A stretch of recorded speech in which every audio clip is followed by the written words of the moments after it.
বিরিয়ানি মশলা ঘরে বানালে তার গন্ধটাই অন্যরকম আসে। তো আজকে হবে বিরিয়ানি দুপুরবেলায়, আর দুপুরবেলা বিরিয়ানি হবে দেখে বিরিয়ানি মশলা ভাজা হচ্ছে আর কি।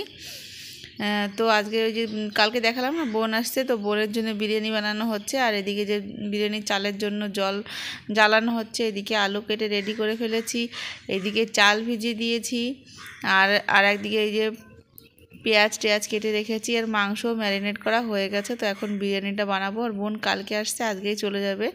ও আসছিল, আমার এটিএমটা নিয়ে গেছিলো, তাই ও দিতে আসছিল, তাও থাকবে না, ওর টিউশন পড়ানো আছে, তো তাই চলে যাবে। এই জন্য ওর জন্য বিরিয়ানি হচ্ছে দুপুরবেলা, যেদিন যাবে আর কি সেদিন দুপুরবেলা বানানো হচ্ছিল। তো এই যে বিরিয়ানির জন্য আলু ভাজা হচ্ছে, আর এদিকে বেরেস্তা ভাজা হয়ে গেছে। ওই মশলাটা ভেজেছিলাম, সেটা গুঁড়ো করে নিয়ে আসছি এই যে।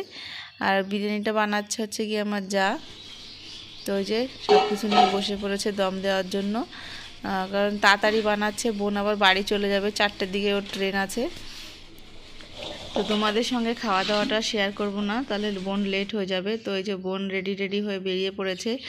আর বোন যাওয়ার সময় ঋষুর অনেক মন খারাপ হয়েছে, আর তার থেকে বেশি হয় ওর মাসি খুব কষ্ট পায় যখন বাড়ি যায়, আবার ভাবে যে কবে আসবো ওখানে বাবাকে দেখতে। তো ওই যে রাস্তার দিকে একটু আগাচ্ছি বোনকে ছাড়তে। তো বোন চলে গেলে তারপর আমরা চলে আসবো ওখানে বাড়িতে। তারপর দেখো বিকালে ঋষু খেলছে।